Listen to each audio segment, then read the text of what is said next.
Hey, it's Doug Cunnington here, and I'm sitting with Dom Wells. He's from Human Proof Designs, and this, of course, is one of the success stories for five-figure niche sites. Dom, thanks a bunch for joining us today. How you doing? Yeah, good. Good to be here. And people probably read, some stuff about you from, both Human Proof Designs and Niche Site Project with your success stories a couple times. But why don't you tell us a little bit about yourself and sort of your professional background before you started working on niche sites? Okay, sure. Yeah. So I come from a background that has nothing to do with like internet marketing or niche sites or anything. I actually majored in film at university. Um, but then when I graduated, I thought, well, I can't exactly walk into a film job. And I thought, I want to see the world a bit and live my life a bit. And then maybe I can write better movies after I've lived. Um, so I went off to Taiwan to teach English. My plan originally was to do that for 1 year or maybe two. And then, fast forward, I stayed 8 years. My wife is Taiwanese. And now I do nothing to do with teaching. So that 1 year adventure kind of hasn't really ended yet. Gotcha. So where are you based out of right now, or what do you call your home base? Um, right now, I'm in Montreal, um, but we're probably going to stay here maybe 6 months, and then we're going to move on somewhere else. I think ultimately we're going to work our way back towards living in London. Like that's where I want to like bring up children and stuff. Cool. Very cool. So, going back to when you first heard about niche sites, like, or even affiliate marketing, do you remember like any of your first inspirations or when you first got started? Yeah, I think the first time I realized I could try to make money online was when I read the 4 Hour Work Week, which so many people will attribute that to the start of their journey. Yeah. Um, but I never really actually got anywhere with it because I was still kind of, I got so many different ideas that I never really started anything. Every idea I had 15 questions about it. Um, and one day I was reviewing a scam because I was thinking, I didn't understand that people could advertise scams on websites and stuff. I thought, how is this thing not being shut down? So I googled it and found someone who was reviewing it, and he said, "Yeah, this is a complete scam, but I'll teach you how to make real money online." And that was he's now actually one of my good friends. That was Steve Rosinski from a website called I'veTriedThat.com. Ah, So he basically reviews scams and says he reviews products and says whether they're legit or whether they're questionable. Um, and yeah, so that was my kind of head start into internet marketing. And he explained about how, you build a website on a niche, like, don't just build it on fishing, build it on like lake fishing in Ontario or something like that, like something very kind of niche. And I kind of got started from there, basically. gotcha. Now, and do you remember, the first site that you ever created? Yeah, I had just stopped smoking at the time, so I started a stop smoking site because nobody else was doing that. Okay. I think I made about $10 before I realized I should change my niche. that's that's good. It's like having a dieting site. Right, Super exactly. original. That's funny. And just curious, like, I have some of those like great SEO stories. I was making $400 a day, and then next thing you know, I got penalized, and I'm making zero. So, have you had any penalties or any kind of issues, roller coaster ride situation? I've never had a penalty actually, Nice. but Penguin hasn't refreshed for like 2 years, so Yeah. maybe I've got 10 penalties waiting to happen. Um, but I have had this situation where one of my first successful sites was about kettlebells, and there was a kettlebell DVD on ClickBank, and it sold really well. It was like a whole set of DVDs, so it cost like $50, and my commission was 27. Wow. And I was making like $700 a month from it. And at the time, I was making about 700 a month total. So that was basically my whole income. And the vendor, she became involved with like another big marketing company, and they were going to do like a whole series with her. And they said, yeah, you need to take that product off ClickBank, but you can keep it on Amazon. So basically, in the space of a week, I went from making like $27 commissions to making like $3 commissions, and my income went from like 500 a month to about 100 a month. Just like I got like a 2-week warning, but there was nothing. My whole site was everything was like buy this product, so I had 2 weeks to try something else. Man, so that sucked. Yeah. Yeah. There's always some kind of cool story about some kind of nightmare situation. So luckily you haven't been penalized. So that's commendable. A lot of people end up on the wrong side of Google. So, all right, well, let's switch gears just a little bit. And I know Human Proof Designs does offer like made for you Amazon sites. We'll come back to that in a little while. But I'm just curious, do you have mainly Amazon sites that you're working on, or do you have other affiliate offers or some other monetization that you work with? Mostly Amazon right now, yeah. I have about 4 or 5 Amazon sites that I work on. And last year I had another site which was making me like 1,000, 2,000 a month, which was an Amazon site as well. Very good. I do have a couple of others that work with other affiliate programs, but I just find when you're working on many sites and you're trying to scale them all, it's easier to just stick with Amazon. Yeah, and I mean, that's what I do. I stick with Amazon, and when it comes down to it, I mean, if you're focusing all your effort and you like really become like the expert in that area, it's much better off. I mean, you're living and breathing it. You're creating those sites on your own. You're making them for other people, so it makes sense. Cool. So for your Amazon sites, and you could think of maybe the few that you have in your portfolio, as far as content, can you tell me about sort of your content plan, how long it is, perhaps keyword research insights, and how often you add content? So it's a few questions in there, and I'll just let you take it however you want. Okay. So yeah, I usually try and launch a site with about, 10,000 words. That is usually like 2,000 to 3,000 words on a homepage. Mm-hmm. And then maybe 5 review posts, like reviewing a single product. And those ones are normally about 700 words. I used to try and do 1,000, but I found writers kind of just, the other 300 words were just fluff. Yeah. And then there'll be like some best of posts or some info keywords, like, how to blah, blah, blah, or sure. Something that basically complements the reviews and the homepage and can do internal linking and stuff. Then when a site's new, I typically try to grow it, maybe another 10,000, 20,000 words. And when I'm on the ball and I'm more consistent, I try to, make that regular, like a new article every week or twice a week. But sometimes I end up doing it in bulk because I'm running a business as well, and I get 2 hours spare, and I, throw 20 articles up on a site. But if I do that, I'll still try to set the scheduling to make them, go out. Okay. Over time. Sure. Generally, then I kind of let it sit until I see signs that I want to scale the site, and then I'll add more content.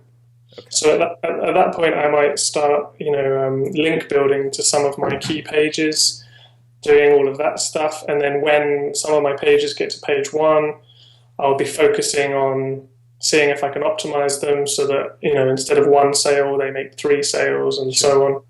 And then at that point, I might think, okay, this page is kind of optimized. It's already ranking position 2.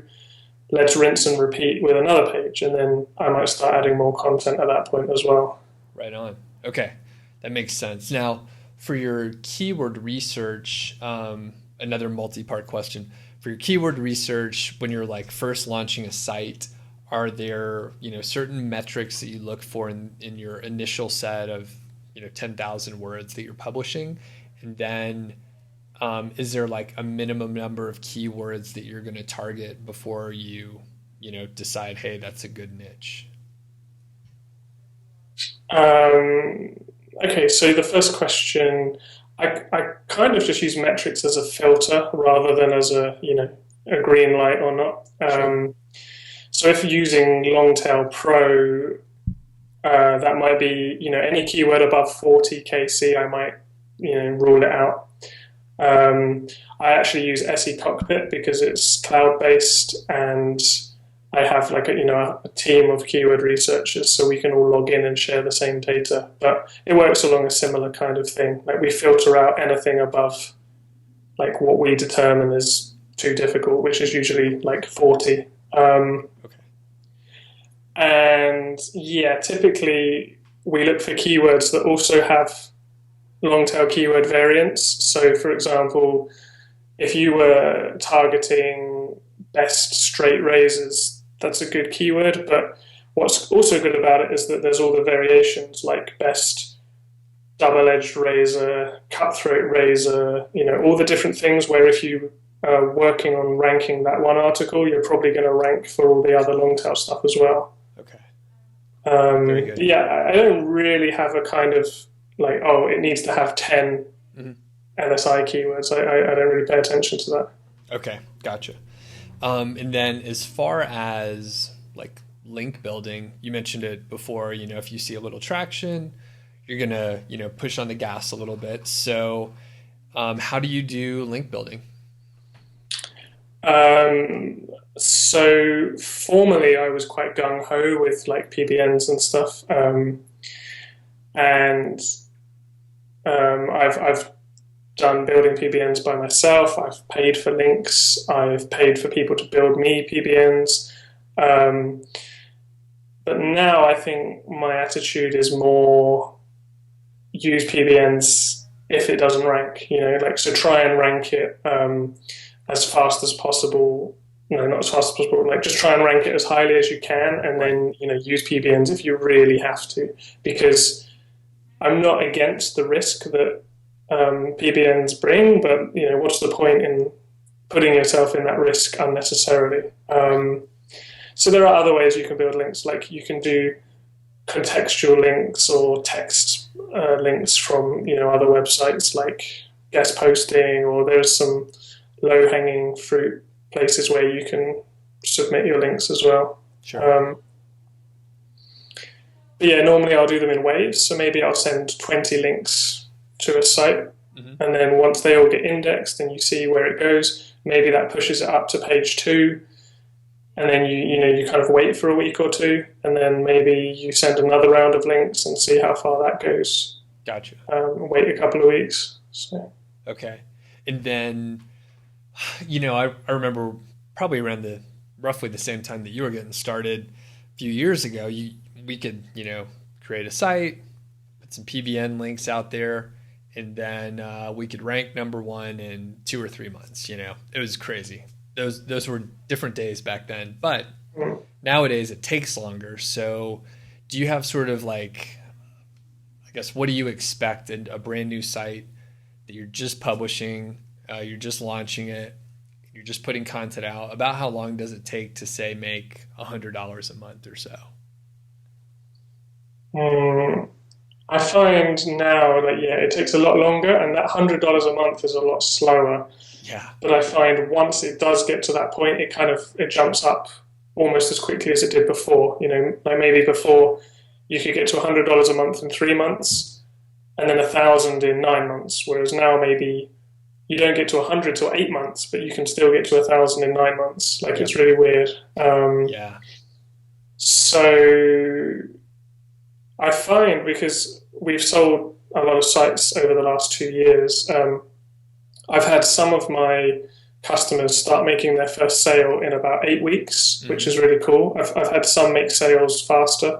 I think 10 days was the record, but it wasn't obviously consistent. Right. But I think on average, 6 months is when customers start noticing that their articles are getting ranked higher and sales are going from once a month to like 2 or 3 a day. So yeah, I mean, everybody else has kind of found 6 months to be that kind of period. Okay. But for getting to 100, I think, even 6 months might be a bit fast sometimes. Okay, cool. And, that actually lines up with other people that I've talked to, my own experiences.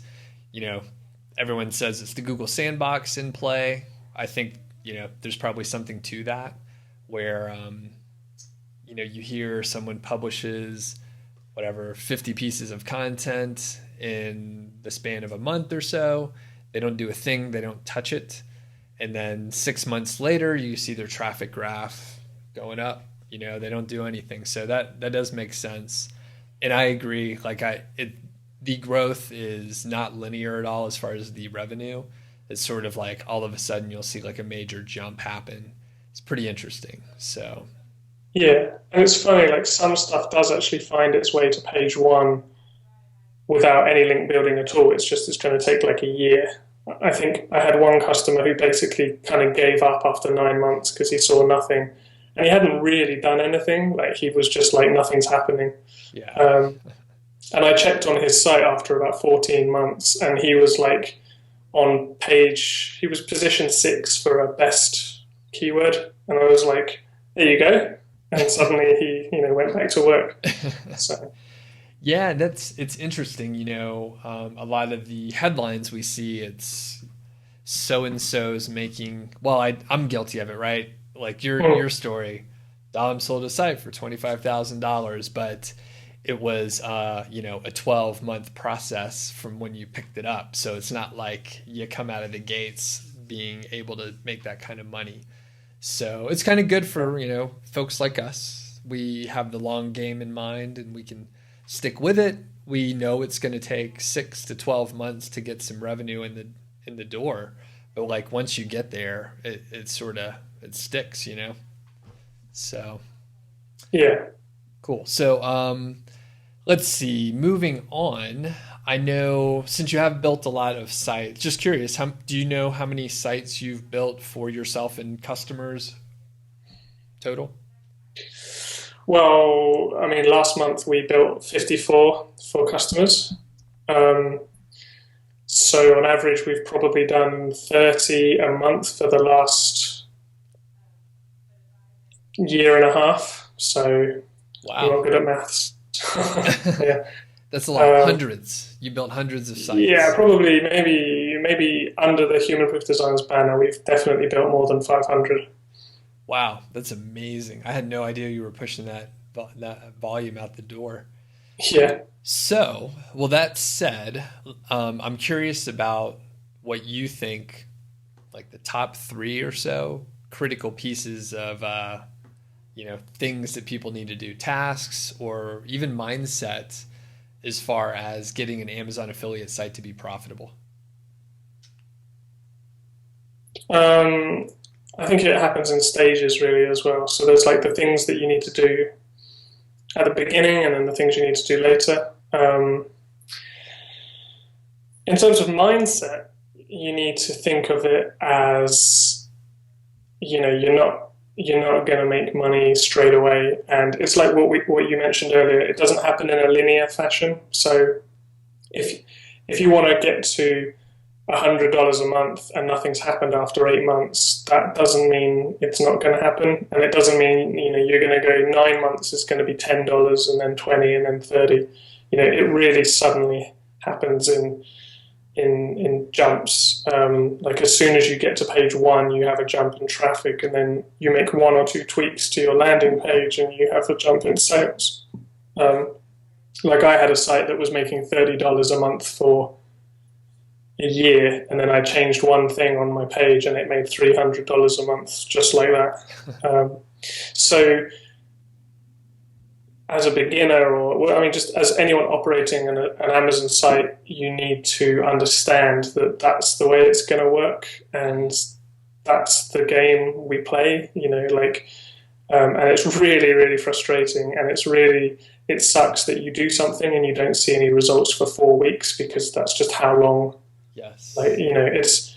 I think I saw someone once say it's like the feedback loop. So if you're trying to play a chord on a guitar and you play it wrong, you know straight away that you've played it wrong, and you adjust your fingers and you play it differently, and then you get the feedback. Whereas with Amazon sites or with any website, the feedback takes 6 months sometimes. Yeah.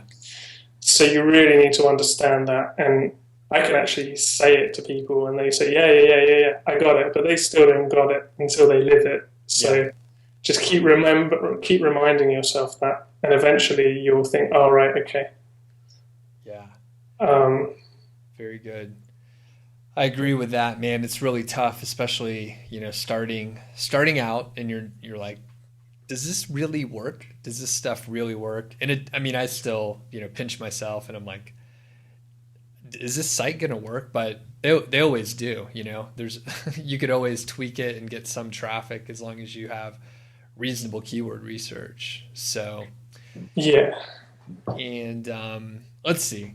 Moving on a little bit. So if you could go back when you were, starting out with niche sites and give yourself some advice, what would you say?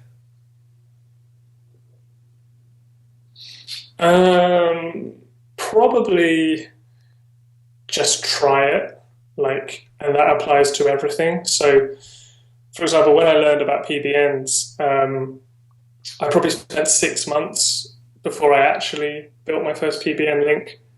And I think I bought some links off John Haver, and I went from page 4 to page 1 in a week. And I was like, I wasted 6 months. And then the next day, I think Google did the big PBN de-indexing, and I was like, did I miss the boat here? And the same things happen with loads of things, is this niche going to be any good? I don't know. And then you've spent 6 months not building it, and you could have found out.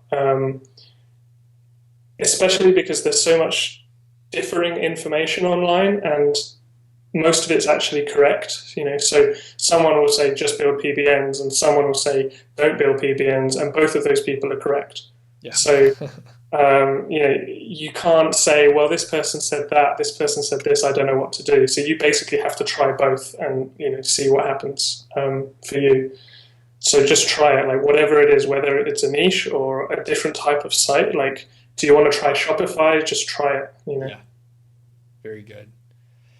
And were there any, I guess, big problems that you faced either in the beginning or even more recently with your done for you site service that you realized were basically not that big of an issue and were kind of minor?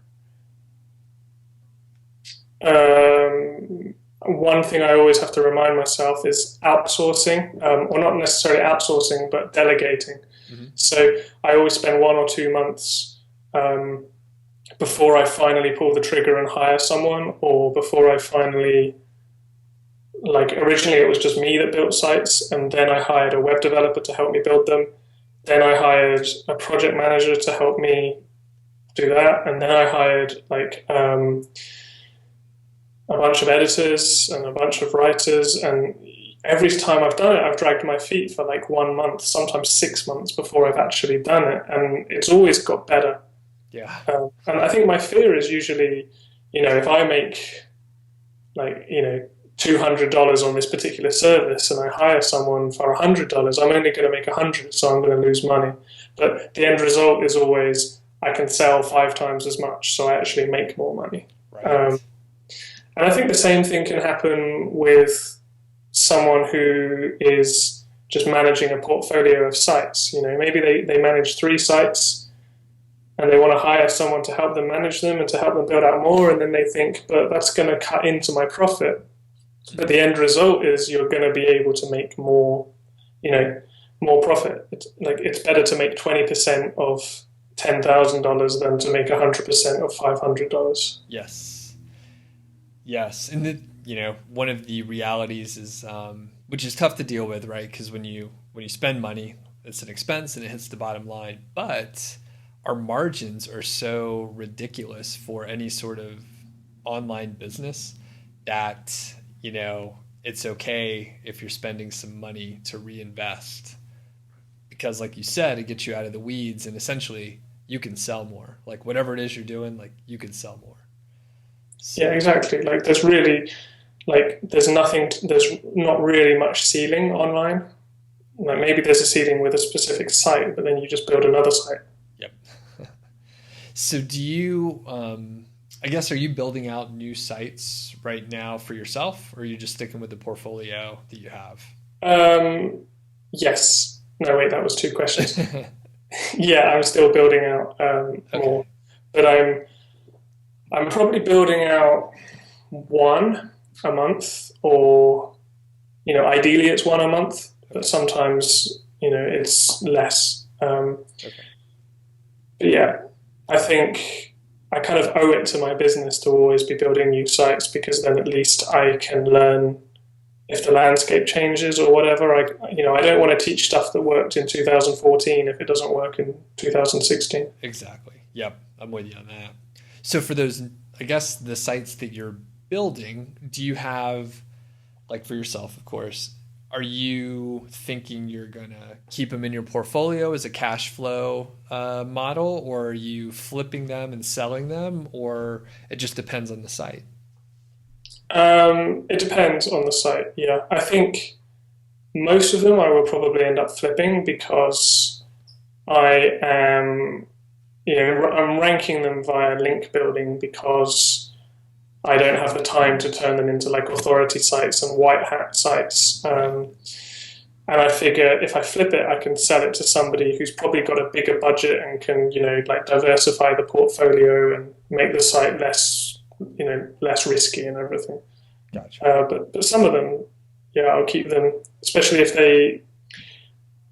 they're the ones that do more volume than sales, than commission. They're useful for keeping my Amazon commission in like the 7.5-8% range. Right. Very good. That makes sense.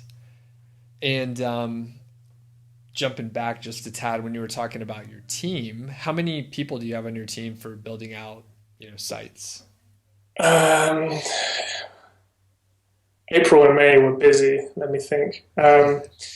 So at the top, there's me, and then there's like my director of operations, and then there's my kind of CTO. So he's like my web developer, but he's also in charge of like some of our own technology stuff, like on our own site. And then my web developer has an assistant who kind of like he builds the site, and then the assistant comes in and organizes all the content and everything.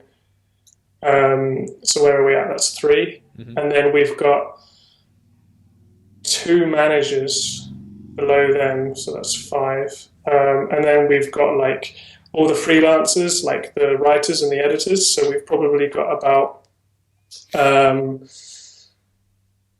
20 writers and about 15 editors. Okay. So I lost count. Gotcha. That's like about 40 or so, if you count the writers. And I suspect the writers is just like a pool of resources. Same with the editors, a pool of resources, and then you grab whoever is available, and they write and edit it, huh? Yeah, like we've kind of delegated them into teams, because we build the kind of done for use sites where we've pre-researched the niche. And then we have the custom orders where someone says, can you build me a site about X, Y, Z topic? And then we've got the article packs. So we had to delegate the writers into 3 different teams so that we could see this team is struggling, we need to hire more people. Right. And then the editors are split up as well. But basically, yeah, the good thing about that is if a customer orders a site and the writer dies, he doesn't die. So dramatic, man. He goes missing. Freelancers just self-combust all the time. They do, yeah. if it's you and you're trying to build your own site and suddenly your writer goes missing in action, you've got to find a new one and train them. Whereas we can basically assign that writer's work to another writer, and then in the background we hire someone else to fill in for them. So in theory, it means the customer doesn't really get a delay. Gotcha. In reality, sometimes it happens. Right. Very good. Yeah, that's a big team. So you're at the top, and then your director of operations reports to you. Is that right? Yeah. Yeah. Oh, go ahead. Were you going to say anything? Yeah, I mean, it's been like an overlapping thing where he only went full time for me at the beginning of May. Okay. He actually quit his job so that he could, he was almost like an entrepreneur working in a family business with his father, and he's kind of quit his job to become like an entrepreneur really, so that he can work for me, but he can work from home with his 5 kids and stuff. So gotcha. So some people do still report to me because my director of operations isn't yet like familiar with that part of the business. So we're kind of taking a systematic approach where I teach my director of operations one aspect of the business, and then he builds a team below him. And then, so like we started with keyword research. He was doing all the keyword research. Sure. Then he hired 4 keyword researchers, and he promoted one of them to a manager. And now he's moved over to work on a different part of the business, and the keyword team is autonomous. And I've never spoken to any of them, so it's kind of cool. That is very cool. Now, do you manage everybody through Upwork, or do you have another system in place? Writers and editors go through Upwork. We move some of them away sometimes. We discovered actually that a lot of Filipino writers can't work on Upwork because they don't have verified PayPal accounts, so Upwork doesn't allow them. Oh. So we were getting some really good writers off onlinejobs.ph, and then when we use Filipino writers, we pair them up with proofreaders who are natives, so that because most Filipino writers are fluent in English, so their writing's great, but the problem is sometimes they don't get the right nuances, or they reference like their equivalent of a social security number. Right. So you need like an American to come in and clean that up. Very good. That makes sense. Yeah. Okay. And I was going to say I'm asking questions that I'm really interested in about your team and stuff, but that does apply for, anyone who's adding content on their site. And, I've recently, just hired a couple content managers and a few new writers. So it's kind of, a much smaller scale than what you're talking about. But for people that are watching, obviously, you can do the same thing where you have a content manager that can, essentially work with the writers, work with the editors, and take you out of that. So that's like multiple interfaces with people that you don't have to have, which is great. So, and you have dozens of people on your team, and you don't have to talk to, more than 3 of them. It sounds like 3 or 4. Yeah, the end result is maybe I only talk to like my director of operations, my technology, my web developer person, and then maybe like someone from the sales and marketing, like content manager, and then, like the finance person who I'm yet to hire. But like what you just said about how what I've done you can do on a smaller scale to like for yourself, I think a good example of that is what Tung Tran's been doing with his Thank Your Skin website, which he's been talking about on his Cloud Living website. And he's done the same thing. Like there's him at the top, and then he's got like his project manager, and then the people below him, and it's the same structure on a smaller scale. Right. And then the cool part is you can just keep adding more writers and editors. And usually, you may have to not add a manager in there, but usually you can sort of scale at those levels, and people are sort of interchangeable. So when the freelancers disappear, it's no big deal. You can just hire another. So. Yeah, and you can also duplicate it as well. So if you want to build a different site, you can either widen the existing team, or you can just kind of clone it and do it on a different site. Yeah, that's a good way to put it. So now I know you're busy on, essentially building sites for other people. You have your portfolio. I'm curious about your goals for the next, 1 or 2 years. Just curious about what you're aiming to do. With my business or my sites or like everything. Everything. Or whatever you want to share. If you want to hold some stuff closer, that's cool. Um, my goals for like my Amazon sites, for example, I just kind of want to have them there as, first of all, there's income diversity. It will always be good to have the security of another income stream if anything ever happens to human-proof designs. And also my goals are to learn everything I can so that I can share that with my readers and my customers. And then the goals with human-proof designs, I think we'd like to, keep growing it, but at the same time slow the growth a bit so that we can work on improving the systems and the quality and getting more customers' results. And maybe like I'm going to launch a podcast for that in the near future. Oh, cool. And maybe we'll have like a members area, which may be free for customers, or it may be just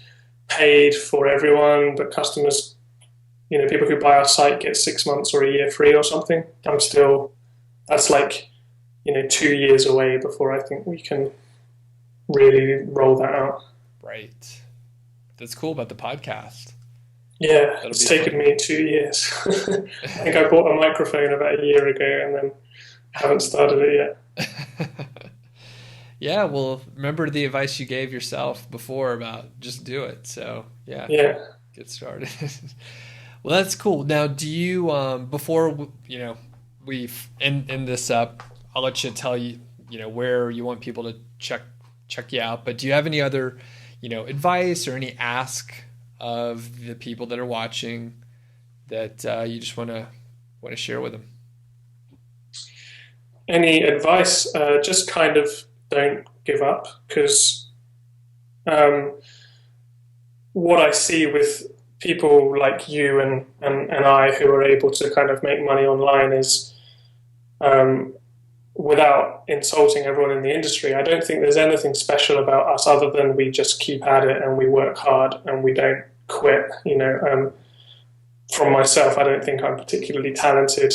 If I had one talent, it would be tenacity. Yeah. So I think, just keep doing it and you accept that you're going to fail, and but accept that if you fail enough times, you will succeed. Very good. Yeah. That's good.